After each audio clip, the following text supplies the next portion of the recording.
ಪ್ರಧಾನಿ ಮೋದಿಯವರು ಫೆಬ್ರವರಿ 10ರಿಂದ 12ರವರೆಗೂ ಫ್ರಾನ್ಸ್ನಲ್ಲಿ, ಫೆಬ್ರವರಿ 12ರಿಂದ 13ರಂದು ಪ್ರಧಾನಿ ಮೋದಿ ಅಮೆರಿಕ ಪ್ರವಾಸವನ್ನ ಮಾಡಲಿದ್ದಾರೆ. ತಮಿಳುನಾಡಿನ ಜೋಲಾರ್ಪೇಟ್ನಲ್ಲಿ ಚಲಿಸುವ ರೈಲಿನಲ್ಲಿ ಕಾಮುಕನೊಬ್ಬ ಗರ್ಭಿಣಿಗೆ ಲೈಂಗಿಕ ಕಿರುಕುಳ ಕೊಟ್ಟಿದ್ದಾನೆ. ಪ್ರತಿರೋಧ ತೋರದಕ್ಕೆ ರೈಲಿನಿಂದ ಕೆಳಗೆ ತಳ್ಳಿದ್ದಾನೆ. ಘಟನೆಯಲ್ಲಿ ಗರ್ಭಿಣಿ ಗಾಯ ಆಗಿದೆ. ಆರೋಪಿಯನ್ನು ಬಂಧಿಸಿದ್ದಾರೆ. ಬೆಂಗಳೂರಿಗೆ ನೀರು ಕೊಡಿಸೋದು ನನ್ನ ಕೊನೆಯ ಆಸೆ ಅಂತ ಮಾಜಿ ಪ್ರಧಾನಿ ದೇವೇಗೌಡರು ಹೇಳಿದ್ರಲ್ಲ, ಅದಕ್ಕೆ ಡಿಕೆ ಶಿವಕುಮಾರ್ ಅವರಿಗೆ ಉತ್ತರವನ್ನ ಕೊಟ್ಟಿದ್ದಾರೆ ಡಿಸಿಎಂ ಅವರು. ಬೆಂಗಳೂರಿನ ಚರಿತ್ರೆಗೆ ಒಂದು ಇತಿಹಾಸ ಬರೆದಿದ್ದೇನೆ. ನಾನು ಮಂತ್ರಿ ಆದ ತಕ್ಷಣ ಎಲ್ಲ ಕಡೆ ಕುಡಿಯುವ ನೀರು ರಿಸರ್ವ್ ಮಾಡಿದ್ದೇನೆ ಅಂತ ಹೇಳಿಕೊಂಡಿದ್ದಾರೆ. ರಾಜಸ್ಥಾನ ಬಿಜೆಪಿಯಲ್ಲಿ ಭಿನ್ನಮತ ಶುರುವಾಗಿದೆ. ಸಚಿವ ಕಿರೋಡಿಲಾಲ್ ಮೀನಾ ತಮ್ಮ ಸರ್ಕಾರದ ವಿರುದ್ಧವೇ ಫೋನ್ ಕದ್ದಾಲಿಕೆ ಆರೋಪ ಮಾಡಿದ್ದಾರೆ. ನಮ್ಮ ಸರ್ಕಾರದಲ್ಲಿ ಭ್ರಷ್ಟಾಚಾರ ಕೊನೆಗೊಳ್ಳುತ್ತೆ ಅಂದ್ಕೊಂಡಿದ್ದೆ ತಪ್ಪಾಯಿತು ಅಂತ ಅವರು ಹೇಳಿದ್ದಾರೆ.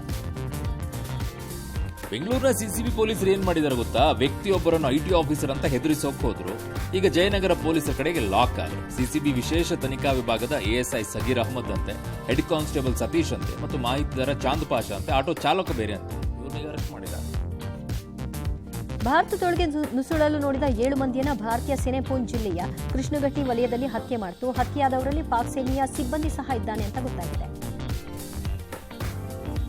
ಸಚಿವ ಮಹದೇವಪ್ಪ ಆಪ್ತ ಮೈಮೂಲ್ ಅಧ್ಯಕ್ಷ ಚಲುವರಾಜ್ಗೆ ಐಟಿ ಅಧಿಕಾರಿಗಳು ಶಾಕ್ ಕೊಟ್ಟಿದ್ದಾರೆ. ಚಲುವರಾಜ್ ಒಡೆತನದ ಆಲನಹಳ್ಳಿ ಬಳಿ ಇರುವಂತಹ ಮನೆ ಹಾಗೂ ರಾಮವಿಲಾಸ್ ರಸ್ತೆಯಲ್ಲಿರುವಂತಹ ಕೆಆರ್ಸಿ ಗ್ರೂಪ್ ಕಚೇರಿ ಮೇಲೆ ಐಟಿ ಅಧಿಕಾರಿಗಳು ದಾಳಿ ಮಾಡಿದ್ದಾರೆ.